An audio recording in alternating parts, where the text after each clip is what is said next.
Pasangan muda ini sungguh menyejukkan siapapun yang melihatnya. Seorang perempuan cantik, terbungkus etika bangsawan, bersanding dengan pria nan rupawan.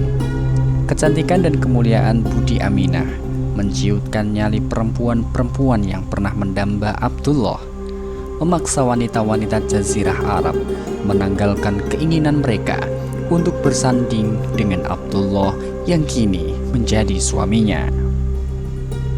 Akad nikah Abdullah membuyarkan impian setiap pria yang hendak memetik bunga desa Bani Zahroh itu, menutup kesempatan semua orang yang hendak mengintip keangkunan Aminah mendidik putra-putrinya. Sungguh, keduanya menciptakan sebuah pemandangan terelok yang pernah ada di dalam kalangan kaum Quraisy, membuat iri setiap orang tua yang belum juga mendapatkan menantu bagi putra-putrinya.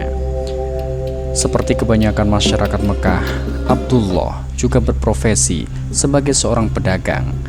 Kini, setelah menikah dengan Aminah, ia lebih meningkatkan perjalanan dagangannya. Kehidupannya harus dirubah, tanggung jawabnya makin berat, dan harapan hidupnya makin nyata.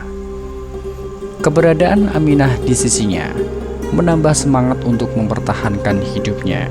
Untuk itulah, tak lama setelah menikah, Abdullah mohon izin untuk pergi berdagang ke Syria dan Palestina.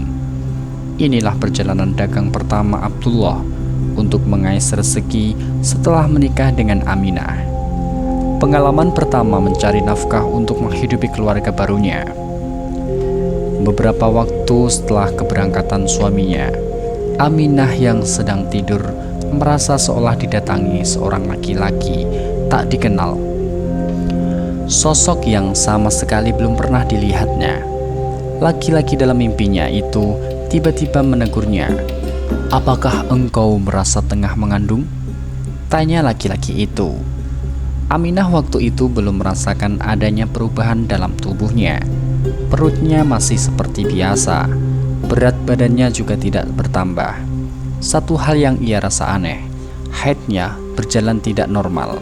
Semua itu belum diyakininya sebagai tanda-tanda kehamilan. Maka dengan cepat Aminah menjawab bahwa dirinya belum mengandung. Namun, jawabannya langsung ditepis oleh pria itu. "Sesungguhnya engkau sedang mengandung anak yang akan menjadi pemimpin sekaligus nabi bagi umat ini.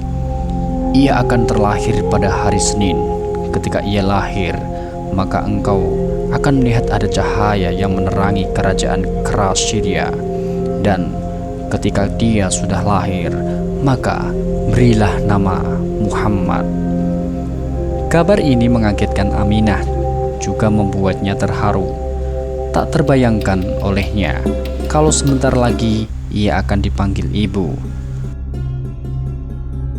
Kehambaan rumahnya akan segera mencair dengan tangis bibir mungil si buah hati.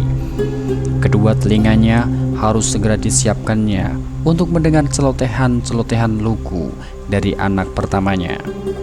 Tentu, Aminah harus segera memberitahu suaminya bahwa setiap pulang kerja, ia akan segera disambut tangan mungil buah kasih sayang mereka berdua. Mungkin yang sangat ingin dilihat Aminah adalah ekspresi wajah suaminya ketika ia mengabarkan itu semua. Suami mana yang tak bahagia mendengar berita seperti itu? Seringkali ketika mendengarnya, muka mereka merah bagi seorang dara mendengar pria pujaannya datang melamar. Beberapa hari kemudian, Aminah langsung memberitahu saudara-saudara perempuannya tentang kedatangan laki-laki yang tak dikenalnya itu. Meskipun Aminah telah memberitahu keluarganya, tapi ia belum sempat membicarakan pada suaminya. Keinginannya untuk memberitahu Abdullah harus ia tangguhkan karena suaminya sedang pergi menjalankan bisnis bersama beberapa pedagang Quraisy. Di lain pihak, begitu rombongan berhasil menjual barang-barang dagangan di daerah Gaza, Palestina, mereka segera kembali ke Mekah. Dalam perjalanan pulang, Abdullah sakit cukup parah. hingga tak memungkinkan untuk melanjutkan perjalanan. Beliau akhirnya beristirahat di Madinah dan mendapatkan perawatan dari paman-pamannya, tepatnya di kediaman Bani Adi bin Najjar. Melihat kondisi Abdullah yang cukup parah, rombongan terpaksa meninggalkan beliau di Madinah dan melanjutkan perjalanan kembali ke Mekah.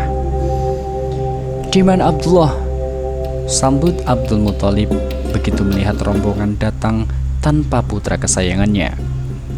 "Dia sedang sakit dan saat ini beristirahat di Madinah di tempat Bani Adi bin Najjar," jawab mereka. Begitu mendengar berita tersebut, pemuka Quraisy itu segera mengutus Haris, putra sulungnya, untuk menyusul Abdullah. Sayang sekali, ketika ia sampai di sana, adiknya telah wafat dan dikebumikan di pemakaman An-Nabiqah. Terpaksa Haris pulang dengan mengabarkan berita duka kepada Abdul Muthalib yang sangat menyayanginya, menumpahkan kenyataan pahit bagi Aminah yang tengah mengandung buah hatinya, menyayat batin Aminah yang belum sempat memberitahu akan kehamilannya pada suaminya yang kini pergi untuk selamanya. Tak pernah beliau bayangkan, ternyata pamitan untuk pergi berdagang itu adalah pertemuan terakhir mereka berdua.